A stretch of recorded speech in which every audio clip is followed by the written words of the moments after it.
Imagine stepping into your local pharmacy. You're there for help, maybe feeling a bit vulnerable.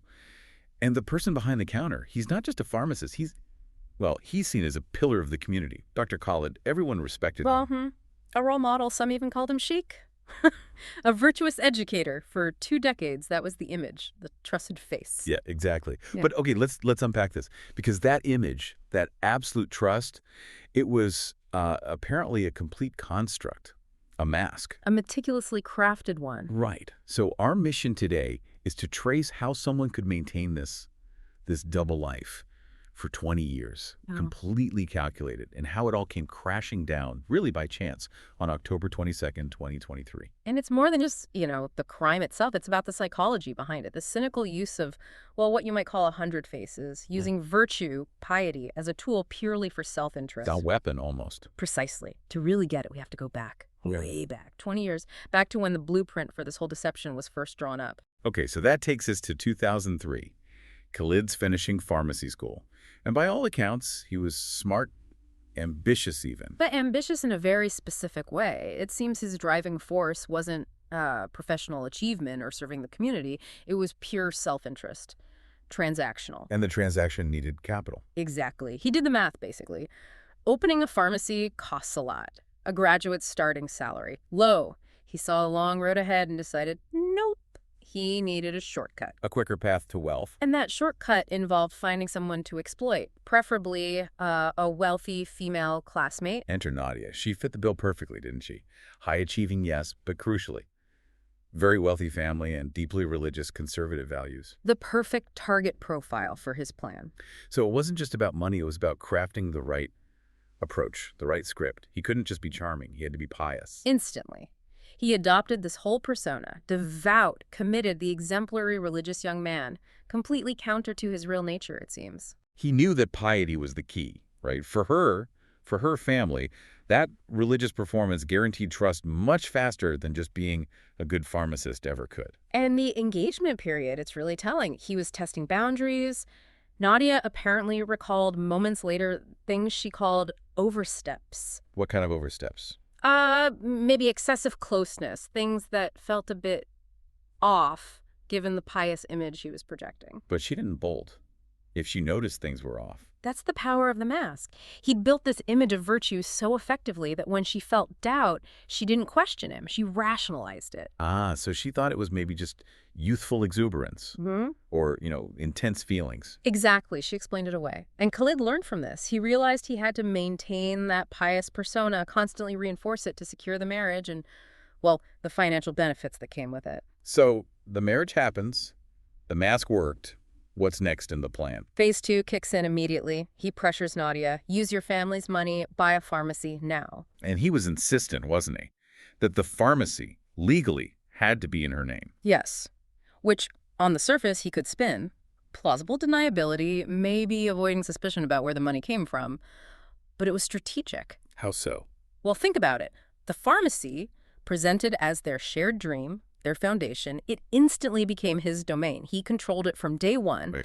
And then the power dynamic shifted completely when their daughter was born. Nadia naturally stepped back, focused on the baby, on childcare. Leaving him in total control of the business, day in, day out. Full uninterrupted control. The kingdom was established. Wow. Okay, so he's got the pharmacy, the respectable image, but keeping that mask on perfectly for 20 years?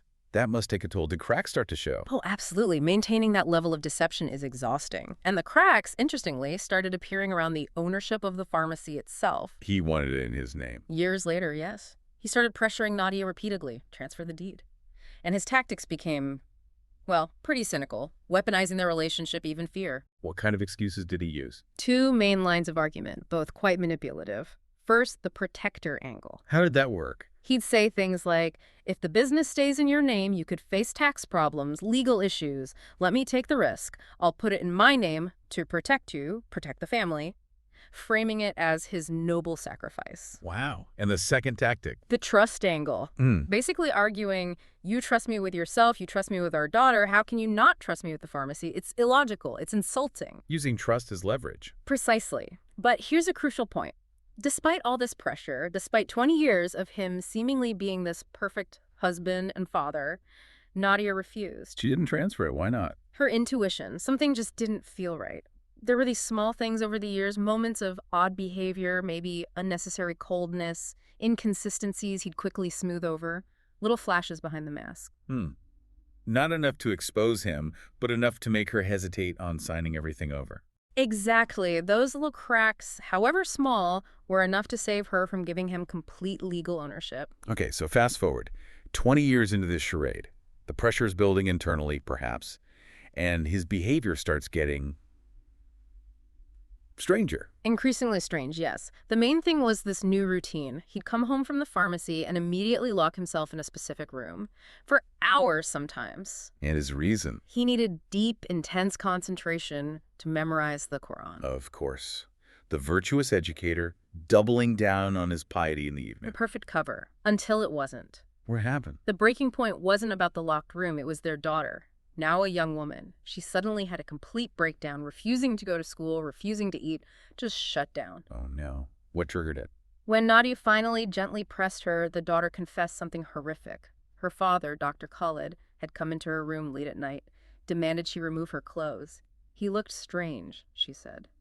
Terrifying. My God, how did Nadia react? Utter disbelief. Cognitive dissonance, really. Her immediate reaction was, no, you must have misunderstood. That's impossible. How could this man, this community ideal, do something like that? Especially to his own daughter. The image was still too powerful. Initially, yes.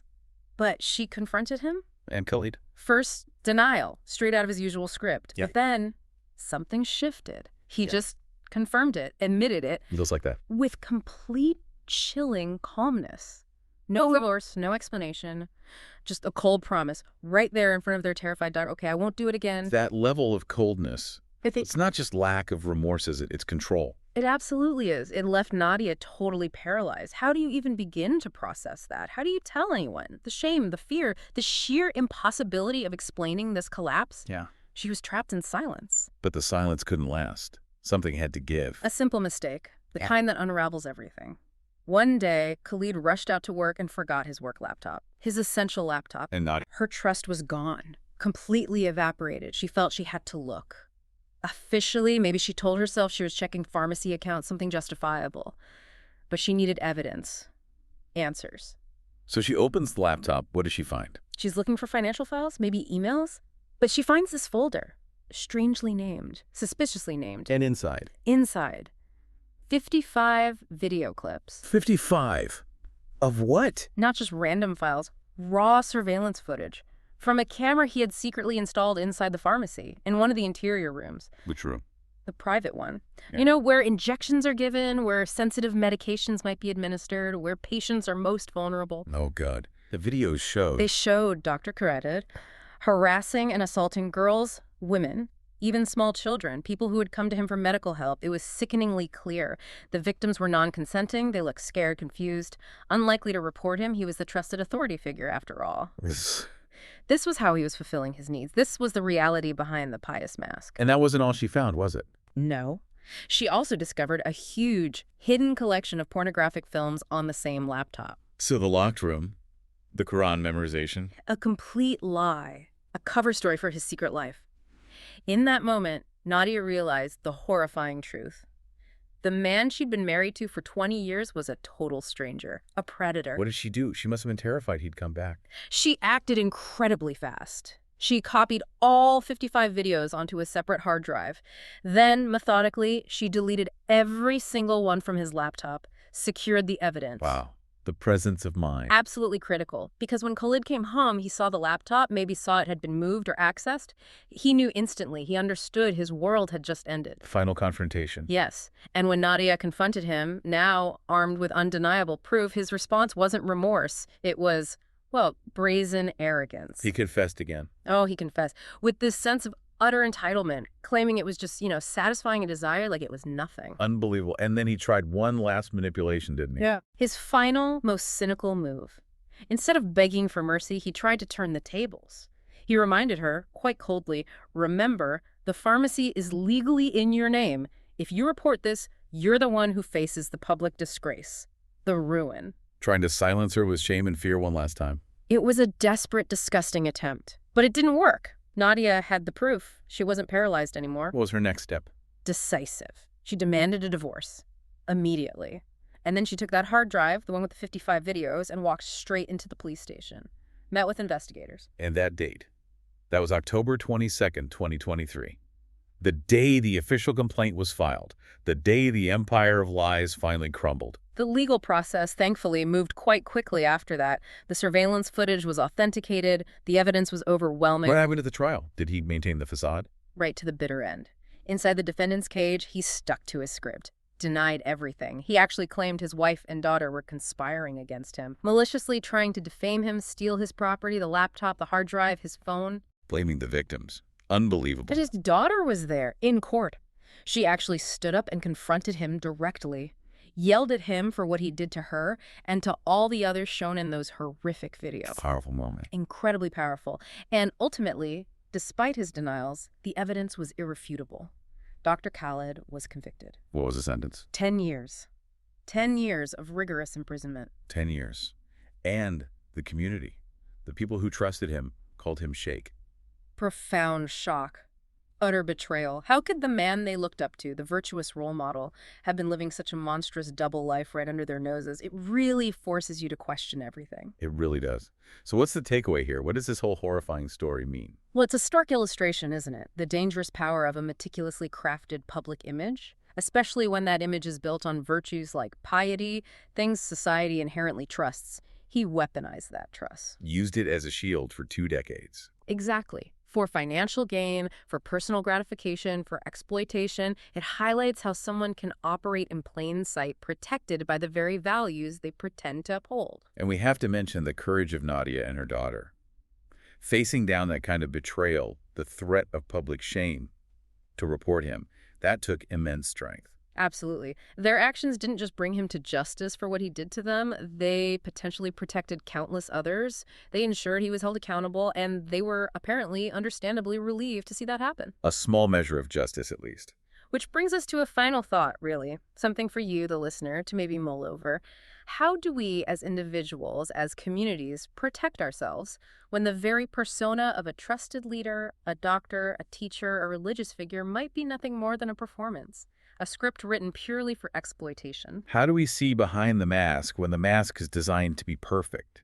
What checks, what balances, what level of healthy skepticism do we need, especially when someone seems almost too perfect, too virtuous? It's a difficult question, but one this case forces us to confront.